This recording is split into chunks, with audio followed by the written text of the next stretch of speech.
আপনি চ্যালেঞ্জ দিতে পারেন আমাদের থেকে। আমরা চ্যালেঞ্জ দিলাম, আজকে বাইতুল মুকাররমে যে সমস্ত মানুষগুলি নামাজ পড়েছে, আল্লাহকে সিজদা দিয়েছে, যদি আমরা এই বাইতুল মুকাররমের মানুষগুলি, মুসল্লিগুলি যদি ঐক্যবদ্ধভাবে আন্দোলন করি, তাহলে ইমর সাহেব আপনি একদিনও দেখতে পারবেন না। আমি বারবার আপনাকে একটা কথা বলি, আপনার সুখে থাকতে ভূতে গিলায় কেন?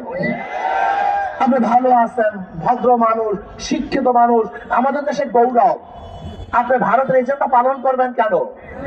এই গান বাজনা এটা ভারতের কৃষ্টি কালচার, সংস্কৃতি, এটা বাংলাদেশের মানুষের সংস্কৃতি নয়, বরং এইটা আমাদের জন্য হারাম।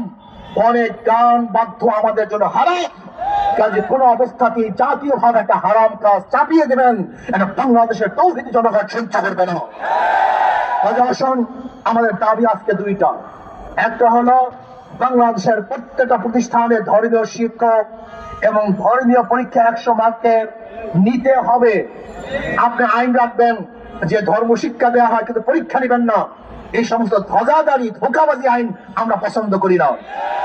যেখানে ধর্মীয় কিতাব থাকবে, বই থাকবে, 100 মার্কের পরীক্ষাও থাকবে এবং তার শিক্ষকও থাকবে। আর বাংলাদেশের জনগণের উপরে, এই 92% মুসলিমদের উপরে কোন অবস্থাতে গানের শিক্ষক চাপিয়ে দেওয়া যাবে না। এবং নাস্তিকতাবাদের যত থিওরি আছে, যেখানে ডারউইনের থিওরি, এই ডারউইনের থিওরি ঈমান ঘাতক যে থিওরিগুলি আছে বাংলাদেশের কোন পাঠ্যপুস্তকে, সেই সমস্ত নাস্তিকের পক্ষের ইসলাম বিদ্বেষী কোন থিওরি থাকতে পারবে না। আসুন এখন আমরা প্রতিবাদ জানাবো। এবং যে সমস্ত ট্রান্সজেন্ডার সহ যে সময় হাবিজাবি আমেরিকার এবং পাশ্চাত্যদের থেকে আনা সংস্কৃতি আমাদের বাংলাদেশের মানুষ কোন অবস্থাতে সহ্য করবে না। কাজে সচেতন হন। এই দেশটাকে ধ্বংস করার চক্রান্ত আগের থেকে চলতেছিল, এখনো চলতেছে।